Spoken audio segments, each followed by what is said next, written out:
ઉત્પાદનના ઉદ્યોગો ધોરણ 10 ચેપ્ટર નંબર 13 સામાજિક વિજ્ઞાનનું ઉત્પાદનના ઉદ્યોગો બરાબર મનુષ્ય દ્વારા પોતાની બૌદ્ધિક સાંસ્કૃતિક અને આર્થિક ક્ષમતા પ્રમાણે કુદરતી સંસાધનના રૂપે બદલાવીને ઉપયોગમાં લાવી શકાય તેવી પ્રક્રિયાને ઉદ્યોગ કહેવામાં આવે છે હવે આપણે ઉદ્યોગ કોને કહીએ છીએ એની વાત કુદરતી સંસાધન બધા જાણે કુદરતી સંસાધનો કેટલા છે બરાબર કુદરતી સંસાધનો કેટલા છે બધા જાણે કુદરતી સંસાધનને પ્રક્રિયામાં રૂપાંતરિત કરી એના ઉપર પ્રોસેસ કરી જે વસ્તુ બનાવે તેને ઉદ્યોગ તરીકે ઓળખવામાં આવે છે બરાબર પોતાની બૌદ્ધિક અને સાંસ્કૃતિક જોડે જોડે આર્થિક છે એટલે પૈસાની બાબત આવશે આવે કે ના આવે ને પૈસાની બાબતોનો સમાવેશ અહીંયા કરવામાં આવે છે ભારતમાં ઉદ્યોગોની પરંપરા સિંધુ ખીણની સભ્યતાથી ચાલી આવી છે ઉદ્યોગો જે છે ભારતમાં ઉદ્યોગોનું પ્રમાણ એ આપણે પ્રાચીન કાળથી ગણીએ છીએ તમે જુઓ યુરોપિયન પ્રજાનો ભારત પર હુમલો શું કારણ વેપાર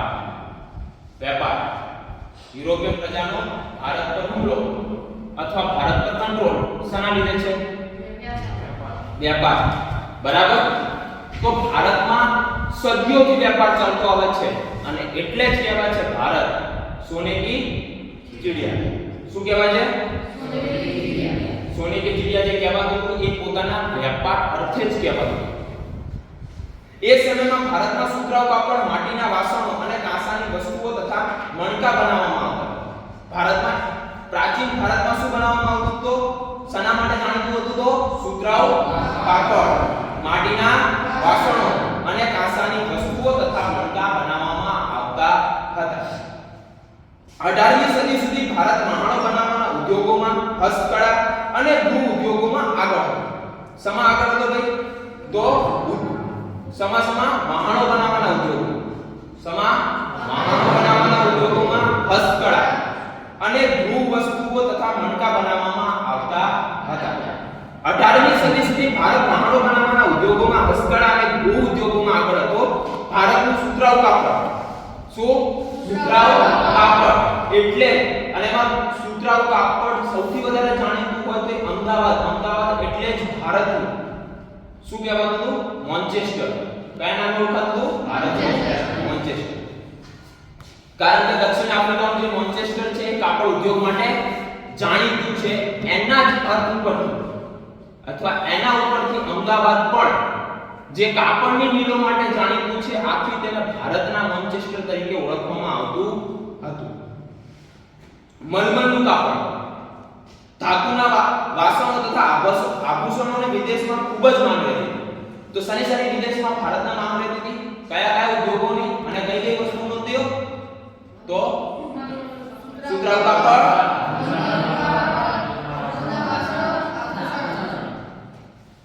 યુરોપમાં ઔદ્યોગિક ક્રાંતિની શરૂઆત સાથે અંગ્રેજોએ ભારતમાંથી કાચો માલ ખાસ કરીને કપાસ લઈ જતા ત્યાંના કારખાનામાં તૈયાર થયેલો માલ ભારતમાં મોંઘી કિંમતે વેચાય અને ભારતના આ હસ્ત ઉદ્યોગ પડી ભાંગે તેવી નીતિ અપનાવી હવે યુરોપીય પ્રજાઓ એમાં ખાસ કરીને અંગ્રેજોએ શું કર્યું જ્યારે યુરોપમાં ઔદ્યોગિક ક્રાંતિ થઈ શું થઈ ઔદ્યોગિક ક્રાંતિ થઈ ત્યારે એમણે શું કર્યું ભારતનો જે કાચો માલ છે ભારતનો કાચો માલ છે ફોર એક્ઝામ્પલ કપાસ એમણે શું કર્યું સસ્તા ભાવે ભારત પાસેથી કાચો માલ ખરીદ્યો બરાબર કાચો માલ લીધો એના ઉપર પ્રોસેસિંગ કર્યું એના ઉપરના જ કપડા તૈયાર કર્યા અને એ ભારતમાં ઊંચી કિંમતે વેચે બરાબર અને આની જો કોઈ આડઅસર થઈ હોય તો સમાજે ભારતના જે લોકલ કારીગર છે જે પોતે હસ્તકલામાં માહિર છે એ વ્યક્તિ ઉપર આની માઠી અસર જોવા મળે છે ચલો આગળ જોઈએ આનાથી ભારત કાપડ ઉદ્યોગનું મોટું નુકસાન થયું પહેલું શું થાય જો ભારતનો જ કાચો માલ હવે કાચો માલ સૌથી વધારે કોણ ખરીદે છે તો કોણ ખરીદે છે યુરોપિયન પ્રજાઓ ખરીદે છે એના ઉપર પોતે જે કાચો માલ છે એના પાકા માલમાં રૂપાંતરિત કરે છે કે જે બી પ્રોડક્ટ છે એને તૈયાર કરે છે અને ભારતમાં જ મોટી કિંમતે વેચે છે. એટલે ભારતનો જે વિદેશ ઉદ્યોગ એનું પ્રમાણ વધ્યું. બરાબર, જે વિદેશી વસ્તુ છે એનું પ્રમાણ વધ્યું અને ભારતની જે વસ્તુ છે એનું જે વેચાણ થવું જોઈએ એટલું થયું નહીં. આથી ભારતનો કાપડ ઉદ્યોગ ભાંગી પડ્યો. બરાબર, હવે આપણે જોઈએ નેક્સ્ટ પોઈન્ટ, ઉદ્યોગોનું મહત્વ. પ્રસ્તાવના સમજી લીધી, ખબર પડી ગઈ. હવે ત્યારબાદ ઉદ્યોગોનું મહત્વ. આજના યુગમાં રાષ્ટ્રનું અસ્તિત્વ ઉદ્યોગોના વિકાસ પર જ આધારિત છે. આર્થિક વિકાસ તો ઔદ્યોગિક વિકાસ વિના અસંભવ જ થઈ જાય છે. હવે આર્થિક વિકાસ તમે જાણો છો કે ભાઈ ભારતે આટલા પર્સન્ટેજ આટલું ખરીદ્યું, અહીંયાથી આટલા રૂપિયામાં ખરીદ્યું. બરાબર, ભારતે આ ફોર એક્ઝામ્પલ તમે હરિયાળી ક્રાંતિની અસર જુઓ. હરિયાળી ક્રાંતિ, ઘઉંનું સૌથી વધારે નિકાસ કરવામાં આવે છે નહીં આવતી? એક્સપોર્ટ થાય છે ને, સૌથી વધારે થાય છે ને ઘઉં. બરાબર, એ જ વસ્તુ મરી મસાલા લઈ લો. વિશ્વમાં ભારત પ્રાચીન સમયે મરી મસાલા માટે જાણીતું હતું અને અત્યારે પણ જાણીતું છે. સૌથી વધારે કરે છે એક્સપોર્ટ, કરે છે કે નથી કરતા? બરાબર, તો આર્થિક વિકાસ કરવો હોય તો એની સાથે સાથે ઔદ્યોગિક વિકાસ કરવો જરૂરી છે. જો ભારતે કે કોઈ પણ દેશનું દ્રષ્ટાંત લઈ શકો જ્યાં કુદરતી સંસાધનો વધારે છે, કુદરતી સંસાધનો. બરાબર, બીજું ટ્રાન્સપોર્ટની સુવિધા, એક જગ્યાએથી બીજી જગ્યાએ વસ્તુ મોકલાવવાની સુવિધા. બરાબર, અને ભારત ધંધામાં અથવા ઉદ્યોગમાં કેમ આગળ છે એનું મેન કારણ છે ભારતનો કોસ્ટલ. બરાબર, જે ભારતનો દરિયાઈ માર્ગ છે. બરાબર, આપણે ગુજરાતને ગણીએ કે ગુજરાતની જીડીપી આટલી હાઈ જોવા મળે વિશ્વ લેવલે. બરાબર, ગુજરાતને એમ કહેવાય ધંધામાં આગળ બન્યું. બરાબર, તો એનું મેન કારણ છે ગુજરાતનો 1600 કિલોમીટર દરિયા કિનારો. બરાબર, કારણ કે જ્યાંથી જે જગ્યાએ આપણે આપણી ભૌગોલિક દ્રષ્ટિએ છીએ ત્યાં વસ્તુની ઇમ્પોર્ટ અને એક્સપોર્ટ ઇઝીલી છે કે નહીં? કંડલા બંદર ભારતનું સૌથી વ્યસ્ત બંદર છે કંડલા બંદર. બરાબર, જે દેશો ઔદ્યોગિક દ્રષ્ટિએ જેટલા વધારે વિકાસ પામ્યા છે તેની અર્થવ્યવસ્થા એટલી જ મજબૂત બની છે. હવે જે દેશ પણ તમે જોવો મહાસત્તાઓ જોવો, મહાસત્તાઓ કેટલી છે? 4 છે. કઈ? યુએસએ, ચાઇના, રશિયા અને ચોથી બ્રિટન. બરાબર, 4 મહાસત્તાઓ પાસે ધંધો સાથે સાથે વેપાર સાથે સાથે આર્થિક રીતે મજબૂત છે. અને ધંધો શાના બેઝ ઉપર કરે? ઉદ્યોગો બેઝ ઉપર થાય. ઉદ્યોગ ઉપર જ થાય ને ધંધો. તમે અત્યારે ભારતમાં જોશો, ભારતની ઇકોનોમી આટલી વધારે છે, આર્થિક બાબતોમાં ભારતમાં સુધારાઓ આવ્યા છે. એનું મેઇન કારણ શું છે કે ભારતનું ઇમ્પોર્ટ અને એક્સપોર્ટનું પ્રમાણ વધ્યું છે.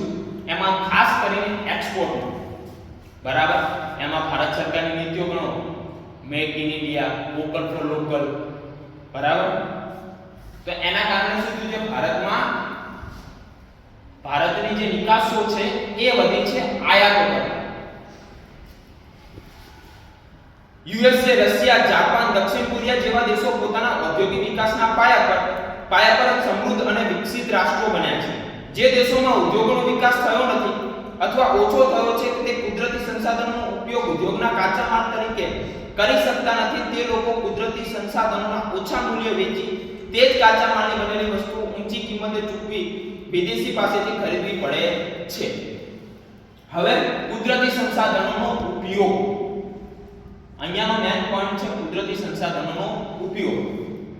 કે કેટલા એવા દેશો છે, ફોર એક્ઝામ્પલ સાઉથ આફ્રિકા, દક્ષિણ આફ્રિકા કુદરતી સંસાધન રીતે સક્ષમ છે સક્ષમ. સૌથી વધારે જંગલો ત્યાં આવેલા છે, નદીઓનું પ્રમાણ વધારે છે. બરાબર, સૌથી વધારે વાઇલ્ડ સેન્ચ્યુરીઝ ત્યાં છે. બરાબર, પણ એ કુદરતી સંસાધનોનો ઉપયોગ સરખી રીતે નથી કરી શકતા, જેના કારણે કાચા માલમાંથી તે પાકા માલની વસ્તુઓ બનાવી શકે એ અર્થે ઉપયોગ નથી લેવાતો. આથી એ શું કરે છે? જે એમનો કાચો માલ છે એ વિદેશી દેશો છે એમને આપે છે. વેચે છે? એ જે કાચો માલ વેચ્યો છે એના ઉપર પ્રોસેસ થઈ, એના ઉપર પ્રોસેસ થઈને જે પાકો માલ બને છે એ જ વસ્તુ મોંઘા ભાવે ખરીદે. બરાબર? આ જ વસ્તુના આર્થિક ક્ષેત્રને પાછળ લાવે કે ના લાવે? લાવે ને. આર્થિક ક્ષેત્રોને એમ જ પાછળ લાવે. ભારતના સમગ્ર રાષ્ટ્રીય ઉત્પાદન ઉદ્યોગોનો 29% ફાળો છે. ભારતમાં ઉદ્યોગોનો કેટલો ફાળો છે? 29%. ભારતમાં ઉદ્યોગોનો કેટલો ફાળો છે? 29%.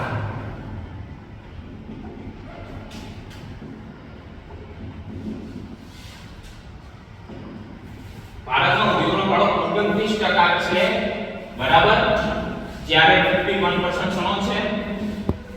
ભણી ગયા રાષ્ટ્રીય આવક ખેતી સણો ખેતી. હવે આ ખેતીનું મુખ્ય કામ શું છે? કાચો માલ ઉત્પન્ન કરવાનો. શું કરવાનું? કાચો માલ. ઉદ્યોગોનું મુખ્ય કામ શું? કાચા માલને પ્રોડક્ટ બનાવવાનું. શું બનાવવાનું?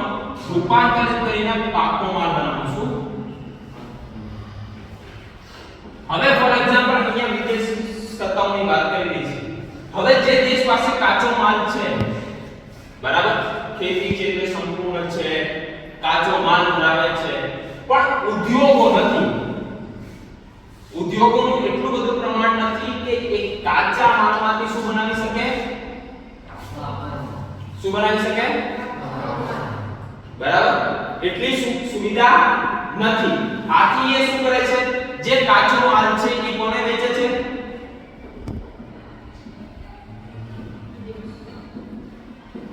વિદેશી દેશો એમના ઉદ્યોગોનો ઉપયોગ કરીને પાકો માલ બનાવશે અને એ જ દેશોને વેચશે. બરાબર? એટલે આર્થિક નુકસાન ભોગવવું પડે. સસ્તા ભાવે તો કાચો માલ આપવાનો અને મોંઘા દર પ્રમાણે એમને પાકો માલ ખરીદવો. બ્રિટિશ શાસનની નીતિએ ભારતના ઔદ્યોગિક ઢાંચાની કમર તોડી નાખી. પરાધીનતા દરમિયાન ભારતમાં આધુનિક પદ્ધતિનો ઉપયોગ ઉદ્યોગોની સ્થાપના ખાસ નથી થઈ.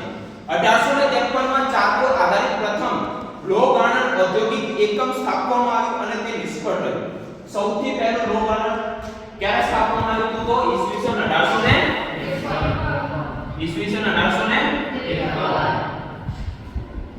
કોના ઉપર હતું? Charcoal base. પણ આ પણ સફળ ના રહ્યું અને ત્યારબાદ લો ગાર્ડન આ પણ સફળ રહ્યું નહીં. ક્યારે શરૂઆત થઈ ભારતમાં ઉદ્યોગોની મોટા પાયે? તો ઈસવીસન 1851. ક્યારે થયું? ઈસવીસન 1851. સૌપ્રથમ સફળ પ્રયત્ન 1854 માં સુતરાઉ કાપડ ઉદ્યોગ. સમા થયો 1854 માં સુતરાઉ કાપડ ઉદ્યોગ સફળ. આમાં શું થયું? નિષ્ફળ. ભારત શું રહ્યું હતું? સફળ સમા રહ્યું. સફળ તો 1854 માં સફળ રહ્યું. ક્યારે રહ્યું? 1854. કયા ઉદ્યોગમાં?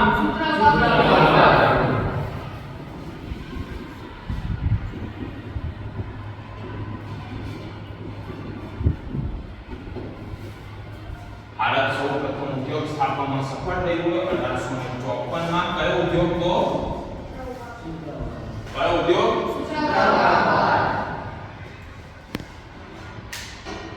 ત્યારબાદ 1874 માં કુલ્ટીમાં કાચું લોખંડ બનાવવાનું કારખાનું સ્થાપવામાં આવ્યું. 1874 માં ક્યાં? કુલ્ટીમાં. ક્યાં? ક્યારે? 1874 ક્યાં?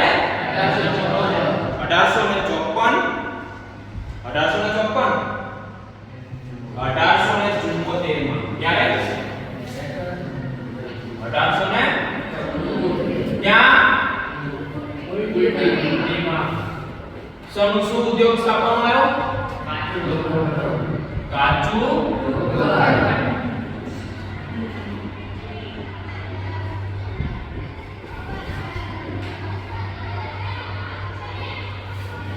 ઈસવીસન 1874 કુલડીમાં સૌપ્રથમ કોઈ ઉદ્યોગ સ્થાપ્યો હોય તો એ કાચું લોખંડ બનાવવાનો ઉદ્યોગ સ્થાપવામાં આવ્યો હતો. કેટલાક વર્ષ પછી તે બંધ થયો, કેટલાક વર્ષો પછી તે પણ બંધ થયો. જેમ ઈસવીસન 1873 માં લોહ આયનનો જે ઉદ્યોગ સ્થાપવામાં આવ્યો હતો જે સફળ નતો રહ્યો, તેમ 1874 માં કુલડીમાં સ્થાપવામાં આવેલો કાચા લોખંડ બનાવવાનો ઉદ્યોગ છે એ પણ સફળ રહ્યો નહીં. જે સમય જતા 1881 માં પુનઃ શરૂ થયું, ફરીથી શરૂઆત કરવામાં આવી. ક્યારે કરવામાં આવી? તો 1881 માં પુનઃ સ્થાપના.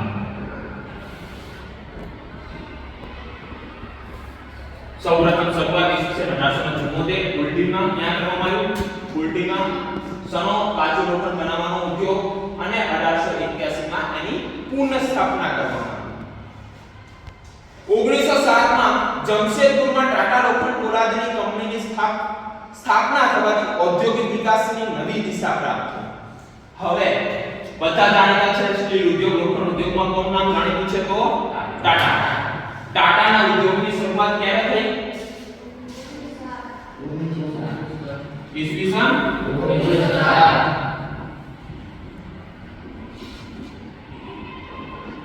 ટાટા લોખંડ પોલાદ ઉદ્યોગ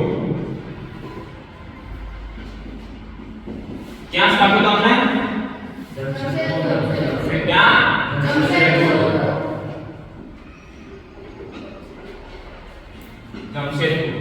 હવે જે આ ઉદ્યોગ છે, આ ઉદ્યોગના કારણે જ ભારતને ઔદ્યોગિક ક્ષેત્રમાં નવી દિશા મળી.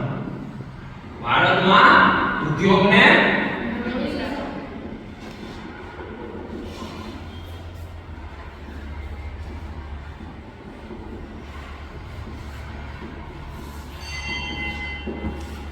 ભારતમાં જે ઉદ્યોગ છે એની નવી દિશાની શરૂઆત ઈસવીસન 1907 માં ટાટાનો જે લોખંડ પોલાદ ઉદ્યોગ છે જે ક્યાં સ્થાપવામાં આવ્યો હતો? જમશેદપુર. ક્યાં? જમશેદપુર. જમશેદપુર. આ જે ઉદ્યોગ છે એના કારણે ભારતની ઔદ્યોગિક ક્રાંતિ થઈ. ભારતમાં ઔદ્યોગિક ક્રાંતિની શરૂઆત થઈ અથવા ભારતમાં ઉદ્યોગને એક નવી દિશા મળી. ઉદ્યોગોનું વર્ગીકરણ. નેક્સ્ટ પોઈન્ટ શું છે? ઉદ્યોગોનું વર્ગીકરણ. ઉદ્યોગોને માનવ શ્રમ, માલિકીના ધોરણે તથા કાચા માલના સ્ત્રોતના આધારે કેટલાક જૂથમાં વહેંચવામાં આવે છે. હવે ત્રણ વિભાગ પાડવામાં આવે છે. તમને ખબર છે શ્રમ આધારિત ઉદ્યોગ. પહેલો કયો? શ્રમ આધારિત. બીજો માલિકીના આધારે અને ત્રીજો રોકાણના આધારે. બરાબર? કે કાચા માલના આધારે. ત્રણ રીતે થઈ. કઈ? પહેલું માનવ શ્રમ, બીજું ત્રીજું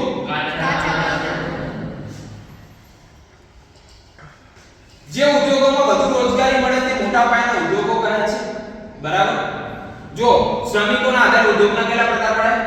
બે પ્રકાર. કયા? નાના પાયાનો ઉદ્યોગ અને મોટા પાયાનો ઉદ્યોગ. ટોટલ મુખ્ય ત્રણ પ્રકાર. એમાં જે શ્રમ આધારિત છે, શ્રમિકોને આધારિત છે એના બે પ્રકાર. નાનો ઉદ્યોગ અને મોટા ઉદ્યોગ. જે મોટા પાયાના ઉદ્યોગો છે એમાં શું કહેવામાં આવે? કે જે ઉદ્યોગોમાં વધુ રોજગારી મળે, જે લોકોને વધુ રોજગારી પૂરી પાડે છે એ ઉદ્યોગોને મોટા પાયાના ઉદ્યોગો તરીકે ઓળખવામાં આવે છે. બરાબર? તો દાખલા તરીકે આના ઉદાહરણ જોઈએ. સુતરાઉ કાપડ ઉદ્યોગ મોટા પાયાનો ઉદ્યોગ છે. સુતરાઉ કાપડ ઉદ્યોગ મોટા પાયાનો ઉદ્યોગ. જે ઉદ્યોગો કોઈ વિશેષ વ્યક્તિના માલિકપણા હેઠળ સંચાલન હોય અને આવા ઉદ્યોગોમાં ખાનગી, જાહેર અને સંયુક્ત તથા સહકારી જૂથમાં પણ વર્ગીકૃત કરી શકાય છે. હવે માલિકીની વાત કરી છે. માલિકીની વાત કરી. પહેલું જાહેર ક્ષેત્ર. શેની વાત થાય એમાં? માલિકી એટલે શું? માલિક એટલે જે કાંઈ ઉદ્યોગ છે એનો માલિક કોણ છે? કોઈ વ્યક્તિનું છે, કોઈ સરકારનું છે, ગવર્નમેન્ટ ખાતું છે કે કોઈ સંસ્થા ચલાવે છે. બરાબર? એનું આપણે બે ઉદાહરણ લઈએ કે માલિકી. માલિકોમાં પહેલું લઈએ કે પહેલું શું આવે? ખાનગી ક્ષેત્ર. ખાનગી એટલે પ્રાઇવેટ કંપની લિમિટેડ. જે કોઈ ખાનગી ક્ષેત્ર, બરાબર, ખાનગી ક્ષેત્ર દ્વારા ચલાવતા ઉદ્યોગોને કેવા ઉદ્યોગો કહે છે? તો કેવા ઉદ્યોગો કહે છે? ખાનગી ઉદ્યોગો. કેવા? ખાનગી ઉદ્યોગો. ખાનગી ઉદ્યોગો. ત્યારબાદ જાહેર ઉદ્યોગો. સરકાર દ્વારા ચલાવવામાં આવતા ઉદ્યોગોને જાહેર ઉદ્યોગો તરીકે ઓળખવામાં આવે છે. ફોર એક્ઝામ્પલ એમાં રેલવે. રેલવે મેન્યુફેક્ચર થી લઈને રેલવેના સંચાલન કરવાનું બધું કામ સરકાર કરે છે. તમે જોયું છે ઉડ્ડયન ખાતું, જેને તમે હવાઈ માર્ગ આપણે ભણી ગયા પરિવહનમાં, હવાઈ માર્ગ, બરાબર, જે વિમાન સંચાલક છે, એરપોર્ટ્સ છે, આ બધાનું સંચાલન સરકારે પ્રાઇવેટ કંપનીઓને આપી દીધું છે. આપ્યું છે કે નહીં આપ્યું? આપણે અમદાવાદ ઇન્ટરનેશનલ એરપોર્ટની વાત કરીએ, અમદાવાદનું જે સરદાર વલ્લભભાઈ પટેલ આંતરરાષ્ટ્રીય હવાઈ મથક છે એની વાત કરીએ તો એ કોને આપ્યું છે સંચાલન માટે? અદાણીને આપ્યું છે, બરાબર. પ્રાઇવેટ કંપની, ખાનગી ક્ષેત્ર દ્વારા એનું સંચાલન કરવામાં આવે છે. જ્યારે તમે રેલવે સાંભળ્યું, રેલવે કોઈ દીધું, રેલવે કોઈને પણ આપવામાં આવ્યું નથી. રેલવે ખાતું કોઈને આપવામાં આવ્યું? બરાબર. તો ખાનગી ઉદ્યોગો જે પ્રાઇવેટ કંપની અથવા માલિકી પણ એક વ્યક્તિ માલિક હોય, બરાબર, જેમાં કોઈ સરકારનો હસ્તક્ષેપ હોય નહીં. સરકાર દ્વારા કોઈ પણ હસ્તક્ષેપ કરવામાં આવતું નથી. હવે ભારતમાં તમને ખબર છે 1991 સુધી બધા ભારત કેવી અર્થવ્યવસ્થા ધરાવતું 1991 સુધી,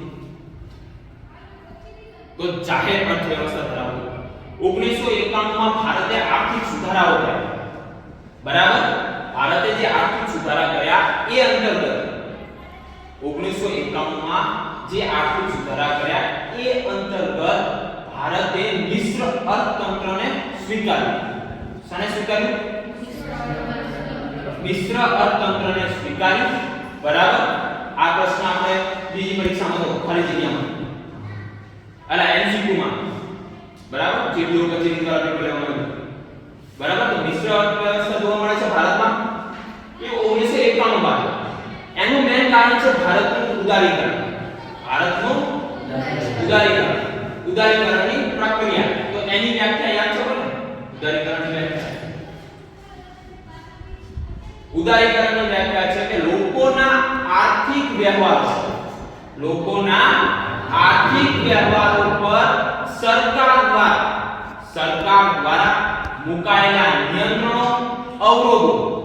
નિયંત્રણો, અવરોધો કે અંકુશોને હળવા બનાવવાની પ્રક્રિયા એટલે ઉદારીકરણ. ભારતની આર્થિક વ્યવસ્થાઓને સુધારવા માટે ભારતે શું કર્યું?